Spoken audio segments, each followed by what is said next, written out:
Erangel match of the day before we go into Miramar. What are you looking at for the teams, especially maybe those teams whose strengths are on this map? I think Gascans, Dodge, Oath. I think those are the teams that need to just keep doing what they're doing. I think they're playing really well.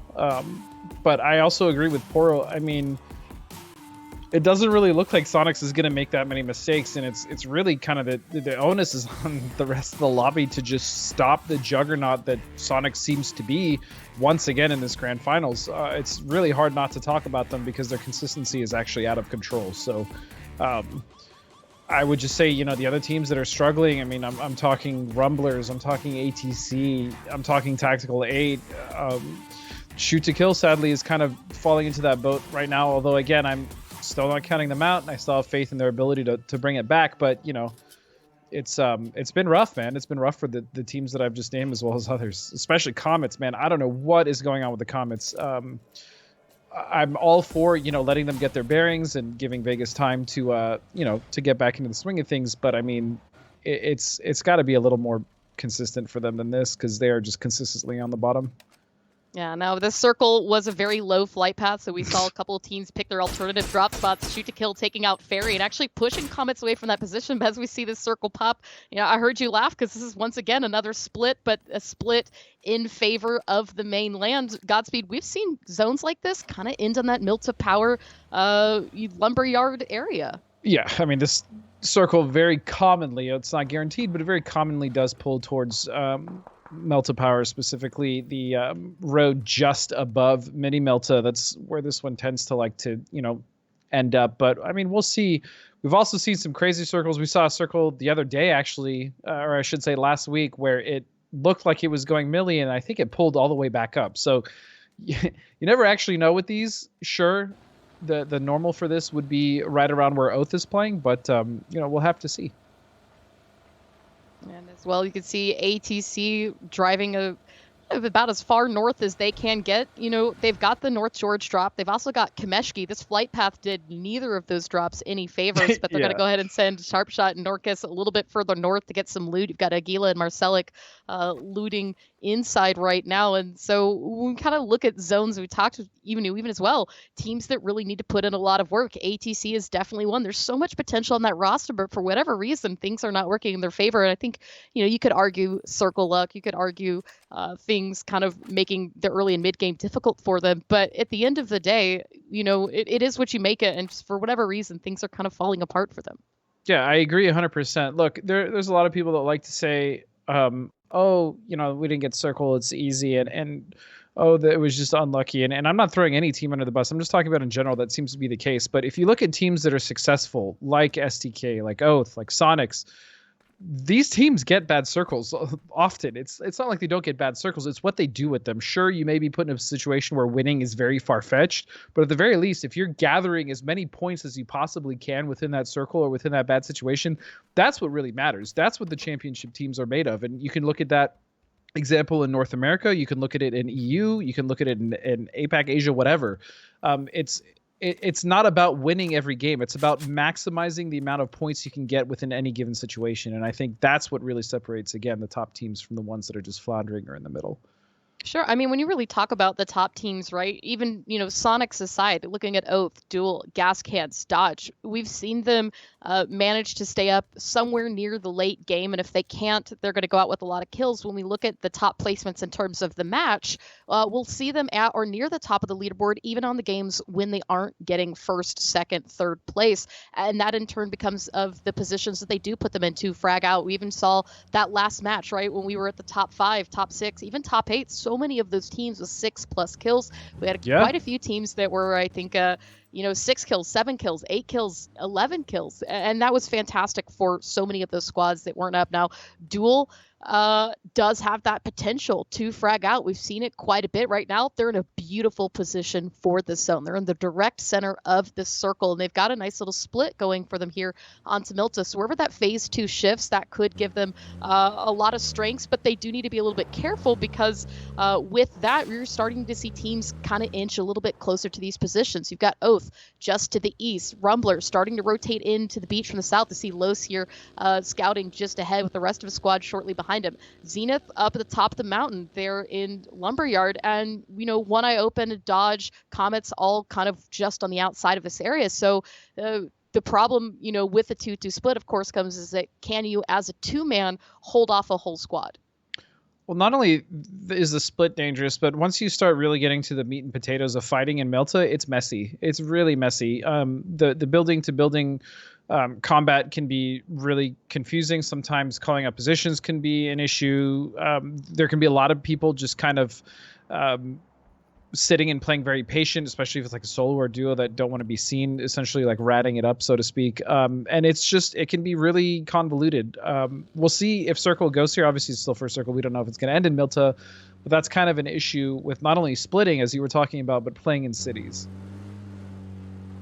And now as we're watching the last of the teams start to rotate in, we had 3 teams that landed onto Military Island. Gascans, that's the normal landing spot, so no surprise to really see them here. But Fabled kind of rotating out a little bit late, choosing the West Bridge, and that's going to take them in the backside here of Hardships. As we see Maluk scouting just a bit ahead. Now Rip looks to be, I think, out on his own. I can't tell if somebody is in there with them. Nope, there we go. Hella alongside with Rip. Yeah. Just hanging out up here. Nice, good spot. I mean, obviously stopping short of the zone, but this is a great position to scout off, the edge just to the east here. This is just a fantastic position to really either play or, well, not now, it's not in the circle, but generally this is a great position. I mean, we saw last game, 3 teams tried to come up here, SDK, Illusion, and then even Hardship. So it's very popular to scout from. It's exactly what they're doing. Fabled should have a fairly easy rotation here on the west as long as they don't wait too long. But this is also a team that has been struggling. I mean, Fabled, generally speaking, in Grand Finals history, has done quite well the first week, and this is actually the opposite for them. This is the first time they haven't done well the first week. They really ended the very last game on a chicken dinner, but that match aside, they didn't really have the best showing that we've seen from them. And I think, as you said, notoriously, the first week is their strengths and then kind of start to teeter from there. But there's always the potential for things to change. And now, as you can see as well, Sonics sent it out early from Pachinki, try to claim out a good spot for themselves. They've gotten quite a bit of information on teams. You could see they took a few shots at Veritas that was traded, but in their area, they've got a lot of other kind of people in the area. You've got One Eye Open out to the south, Dodge and Farm, Hardships in that area as well, and they're going to go ahead and take a chance here, send Mime to Farm, try to get that information to see if this is a potential place for them to put down. As you can see, Win trying to scope out from where they're standing. So many teams, I think, it's maybe easy to say, especially with a circle like this, Godspeed, that we could have a very busy early and mid-game. Oh, well, especially if it shifts and it cuts off, or if it leaves in most of the water and cuts off a lot of the land, then yeah, we will absolutely have a very busy and bloody mid-game. But I mean, that remains to be seen. Sonics are deciding to send it into here to Farm. We saw Mime scouting for quite a bit, so they knew that this was clean. They probably even saw Dodge on the other side and chose to stay here. Wisely getting off of that dirt road or death road. It's just, Pac and I talked about it the last week. It's just so difficult to play from there. And they could potentially get trapped here in Farm as well, but I think with the way the circle is, that's okay if they do, because they're in a good position. Yeah, a good position to fight from, to frag out from. And, speaking of good positions or maybe risky positions here, Gascans following along the similar rotation that we saw the Rumblers just a bit because they took down into South Milta, and they're going to continue on rotating back, but you can see shots out. The circle is going to shift, and it has shifted so far that the map is covering it just a little bit. We've got Nova still into play, all of the water, but it's kind of, remember when you said it was going to get busy? You remember when you said it was going to get busy? This is definitely a busy circle because it cut out most of the land. It actually kept in all the waters. So this is going to be really rough. I can see Sonics, Dodge, Duel, One Eye Open. I mean, teams are just trying to flood into the circle right now. And that is going to be a problem because not everyone can fit, basically. And Gascans are going to run into Oath. Ooh. A bit of a trade here as you see Voxa gets the knock and flush onto Snakers, but Honey Badger has been knocked, hasn't been taken out just yet, but Guadalajara Gascans quick on their feet to get that res. You see the rest of Oath further out in the compound. This is Oath's landing spot, right? This is their home turf, and so whenever we see circles position themselves up, one of the first things that I always do is look to Oath and see what are they doing with the circle. And they've chosen a very interesting compound to play from, but with so many teams now choosing that Milta area, the high ground, I think that the circle is going to come into play for so many of the teams. As you know, even talked about with Sonics losing, you know, maybe cars or vehicles could have hurt in farm, but they were very quick to get themselves here into Milta. But you can see it came at the cost of win. That's a pretty hefty price to pay as well, but even still, I think the Sonics will be all right. They have a good position here for now, and they could definitely work from this. The issue is I don't think they have vehicles, so if this does shift off, it might be hard for them to rotate, especially north, but who knows? Maybe they did actually save a vehicle I didn't see. On the other hand, Oath taking that monkey compound, that is a very good high priority compound for them to take, and obviously they realized it, which is why they're there. They can even save some of their vehicles, I think, if they park on certain sides of those buildings, depending on the angle. So Oath is in a great position. Definitely watch them. Also Rumblers. I think Rumblers are in a nice position down there towards the south side of Milta because of how much water is still in. They should get a generally decent shift. Yeah, we've seen a lot of teams be really proactive in terms of setting themselves up, you know, right when that circle popped. They didn't stay in the city longer than they needed to. They didn't pick any unnecessarily fights. They kind of said, you know what, this is going to be one of those matches. Let's get ourselves in a nice position to try to play from in the long term, because, you know, as you said, there could be the potential that the circle shifts and takes away vehicles. I mean, keeping vehicles safe in a zone like this is definitely difficult to do, especially with so many on top of each other. Now, up to the north, Illusion and Fabled just starting to work their way into zone. And you can see right now, Fabled waiting to take some shots, switching now to the DMR Rip, looking for an opportunity to get a knock, but they're going to let them continue on, as it looks like they've spotted out Veritas to their south and need to come up with a plan. Illusion have left Icy Flex behind, so or of course, actually I say that, excuse me, it's not as a little bit of an observer error, but there you go. TAC 8 in fight here with Dodge. Zealot's gonna get knock and flush. Bit of damage traded. Danny G's got a couple shots on him, down to 21. It's gonna push him back away to heal. This is what we're expecting out of Milta. Yeah, that was actually really nice for TAC 8. They're one of the teams that I don't want to say they've been struggling, but they definitely haven't had the best showing compared to what we know what they're capable of. However, that's a really good start. So taking out 2 of Duel, especially another team that's been really strong, so hopefully they can build off that momentum. Meanwhile, Clover, seems that Veritas has found Illusion.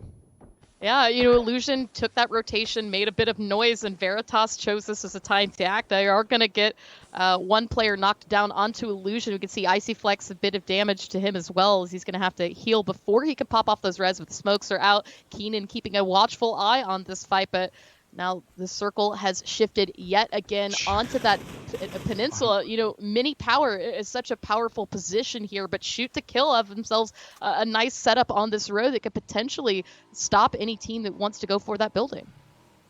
These shifts are just honestly out of control. I mean, we thought this may end at Milta Power, right? We called it at the beginning of the game, but not like this. Not the way that it's shifted. I mean, look at the West. The West is absolutely nuts. It's time to see who the best drivers in A are right now, as most teams have gotten their vehicles, trying to full send it to some type of compound, a bit of safety, but you can see just how crowded this area is, as Sonics are going to take on some damage there. Gascans and Oath taking shots into Mime. He's going to stay up. Tiggleton, Shrimsy not far behind, but already Shoot to Kill sent 2 into Mini Power. You've got Duel in the dip just beyond that, and players are starting to fall left and right as these transitions are coming in, and you know, we called it. It's going to be a bloodbath in the mid-game. We're only into phase 3. And we've got so many knocks right now as the kill feed lighting up here. Yeah, and finally Sonic's starting to bleed a little bit. I mean, for once before Circle 4, you know, it's been pretty difficult for any team to really, you know, put them under their thumb, but it seems that here we go. Duel has been able to find quite a few, as well as other teams picking them off, and this is huge. It would be tragic if Mime, you know, makes something happen here and gets multiple knocks. At the same time, it'd be really cool to watch, so we'll see. Prime time, Mime time. This is his time to shine here. As you can see, the throwables are coming out, but at the same time, like you said, this is a good opportunity for the rest of the teams on their leaderboard to try and play catch up with Sonic, so they can keep the pressure on the Mine, prevent them from getting any kills right now. Sonic's is sitting on 0, Shoot to Kill in a good position, Duel, Oath as well, and these are teams that we'll continue to see that dominance there on the leaderboard for this match. But right now, Rumblers taking on TAC A, as you see Gaxi trying to spot out the last few members that are hiding out here for TAC 8. They're going to spot one. Oh, Gaxi falls here. So is Waldo, Los, and McCoy. still up. It doesn't matter. TAC 8 has been found. They've got some time to recover here. We see both Crawl, Los and Waldo. McCoy going for those reses, but Comets are choosing now to act onto this.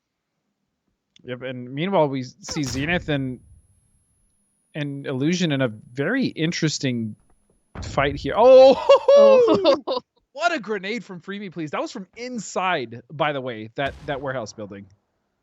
Ooh, and then you see a second nade coming out for the flush out through the windows. Roth and Poonage last still up, and Poonage already has had enough of this as he's going to put his weapons away. Head for the zone, as we can see there on the minimap, is going to shift away from Big Power. Centered itself up just to the west of Mini Power, but finally pulling away from the water. So we've got multiple teams that need to work their way into the zone. Rumblers now need to face that Comets head on, as Comets started to push up to the Rumblers compound, kind of made a decision to pull back to the compound to hold the gate.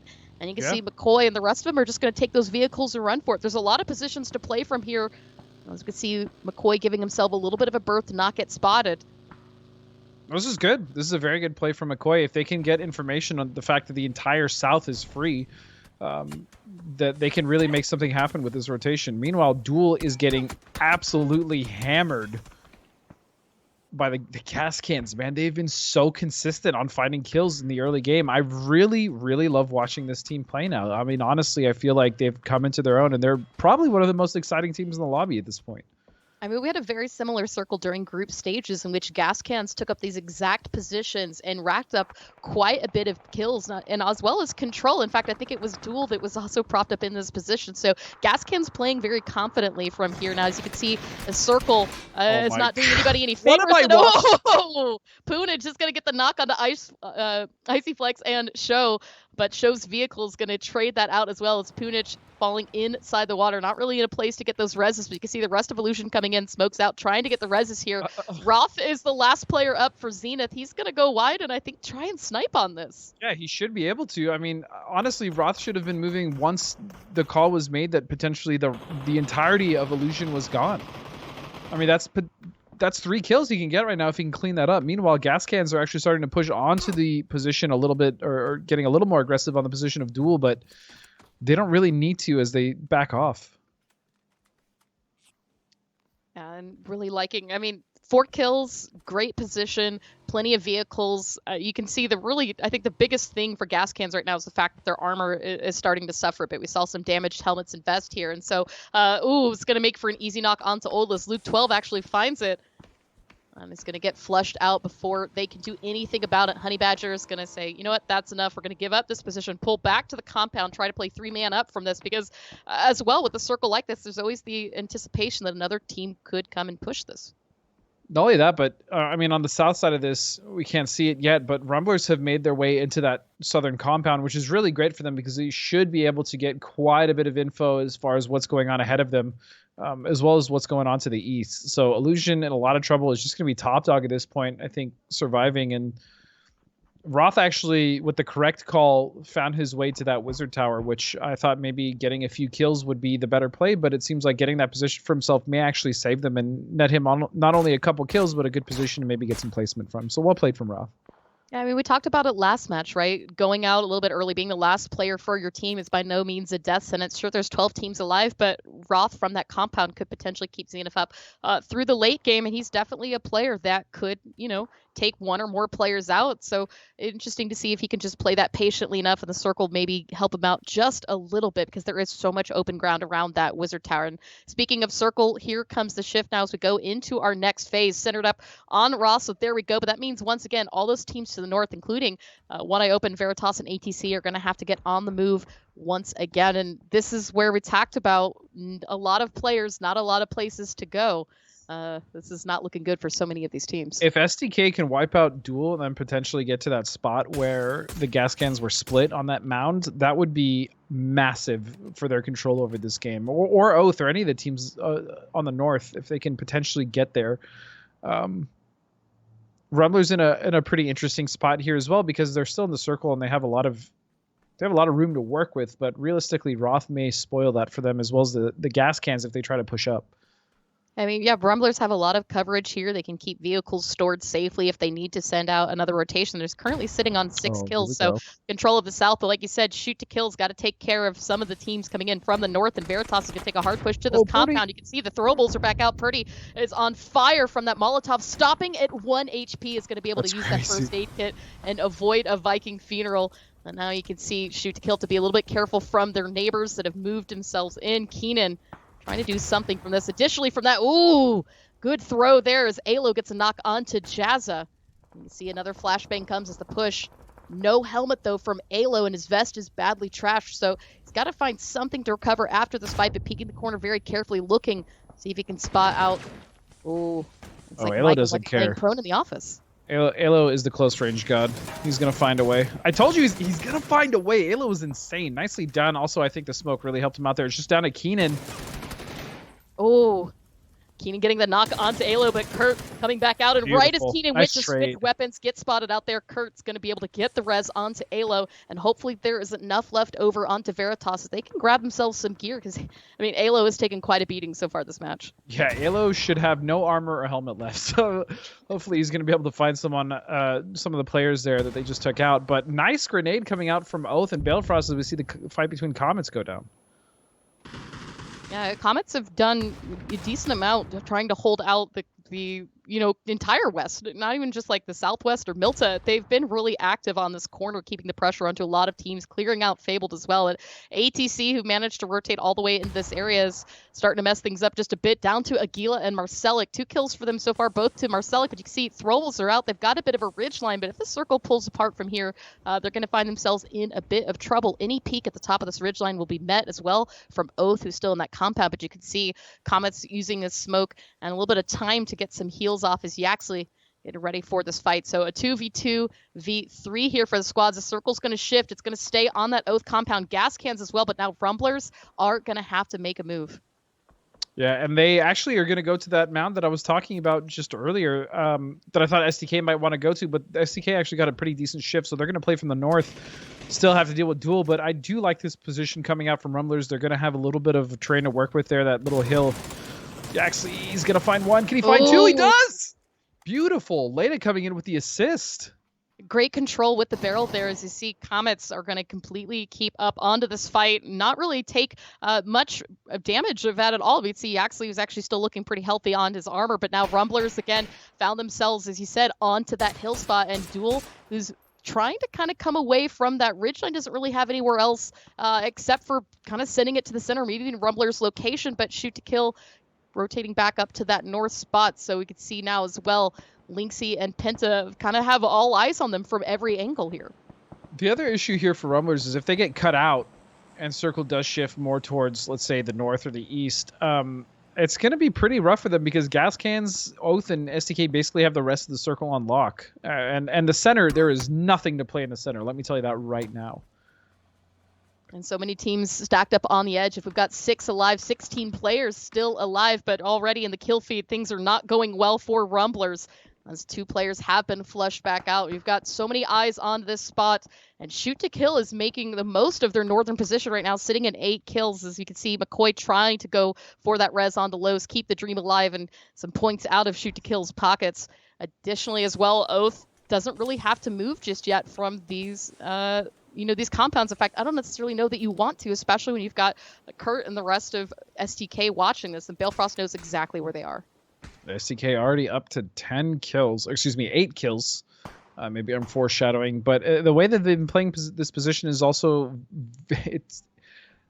this is what we expect from STK. They basically take a position, they hold either one of the edges, and they just absolutely dominate it. And that's what they're doing here on the north side. That's what they've been doing on the north side. And we'll see if they can finally get Oath out of their, little entrenched building here, the position. And if they can do that, clean up Comets, then, this is going to be an absolutely massive game for them, especially when it comes to playing catch-up, which they are doing right now.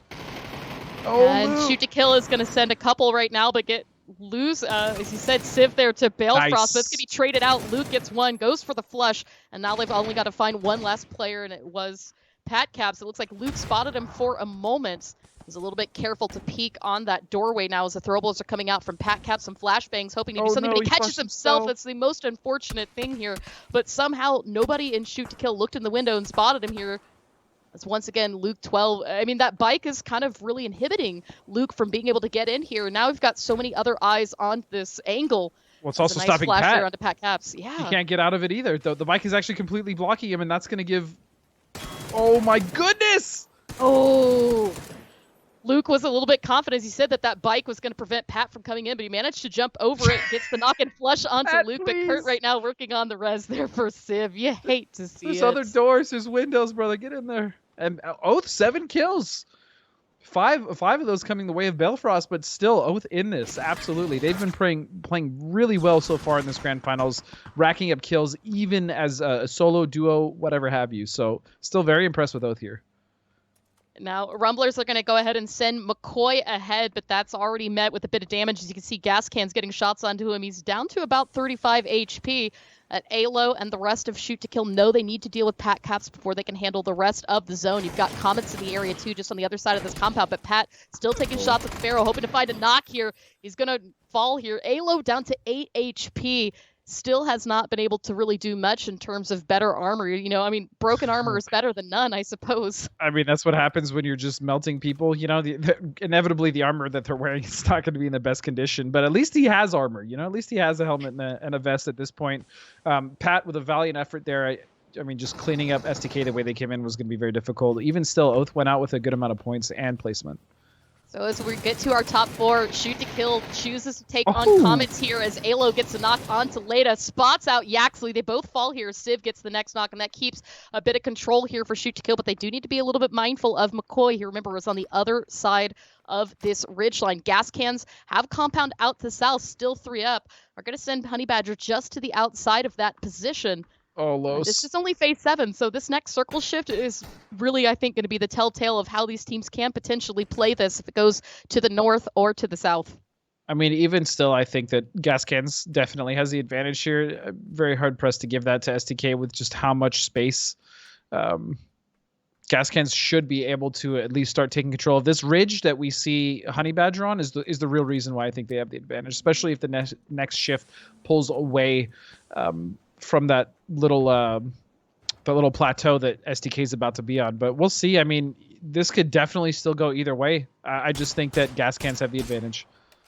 And you know, as well, you still got McCoy in this area for the Rumblers. I'm not sure if Shoot to Kill is aware of exactly where he is, and there's always the potential that McCoy could do something to really ruin their day. But right now, Honey Badger is just going to full set it up close. In fact, if anything, for McCoy to take a fight on, it could be this. But we can even see he doesn't have the angle as he's wrapped out all the way to the north, out of sight, out of minds here. But at close range, we know Honey Badger can be pretty scary individuals. The throwables are coming back out, looking for Alo, but it looks like it's just too far, only doing 7 damage.